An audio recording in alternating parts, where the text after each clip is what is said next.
It's Monday, and that means it's time for Beg Knows America, where CBS News contributor David Begnaud finds the heart in each and every story. This week, David is back with another edition of Dear David, where he shares stories submitted to him by viewers like yourself. You know, sometimes the greatest stories about heroes are written by the children who grow up to become them. Well, look who it is. What's going on? How are you? I'm well. How are you? Good, thanks. Hey, so tell me why you wanted to write to me. What did you want me to know? I wanted you to be inspired and encouraged, and anyone who sees this to be inspired and encouraged.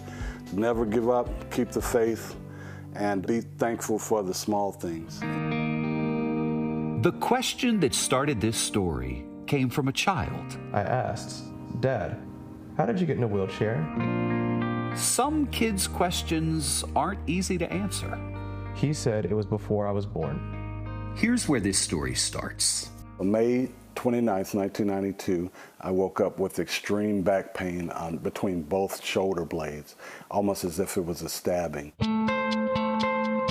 Stephen Bell was 22 years old when a blood vessel burst in his spine, paralyzing him from the chest down. I was in rehab for about 2 months and learning how to just to live again. I gained a whole new perspective on the world.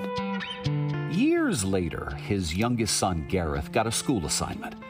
Write about your hero. How did my dad get in a wheelchair, I thought. Gareth wrote about his dad. It's like he's still walking because he takes care of himself and the family. And a few words changed how a father felt about himself. Dear David. In an email to me, Stephen said how much Gareth's words meant. When I read it, I felt seen for the first time in a long time. It was as if he understood what I had gone through and how I battled daily to continue to provide for our family regardless of the circumstances. That assignment is what sent Gareth on his path. Gareth decided to become a physical therapist so that he could help others like me someday.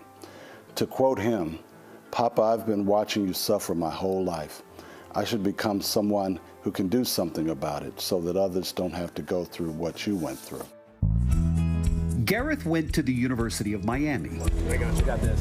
And now helps to run Adaptive Beach Days, helping people with disabilities get into the ocean. And recently, one of those people was his dad. For the first time in more than 25 years, Stephen felt the ocean on his skin with his son right beside him. They had to keep me from just jumping out of the chair and swimming. It was just like heaven for me. The first little splash hits him, and I just see probably the biggest smile I'd ever seen on his face in my entire life. Yeah, I'm not gonna cry, but I was so thankful. Since that first swim, Stephen has been back several times. When he was younger, I thought that compassion and empathy that he had, I thought, okay, this could be used as a weakness. But then I realized that it's his special sauce. I was surprised that he said that I'm his hero because looking back on it, if I had to say it again, I'd say, I want to be like him when I grow up. I strive to be the person that he actually sees. Stephen wrote about his son, the one who called him his hero.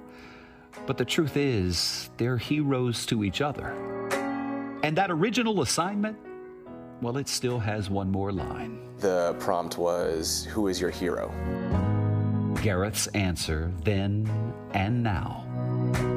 He taught me how to be a man, all the lessons that I, hold on, excuse me.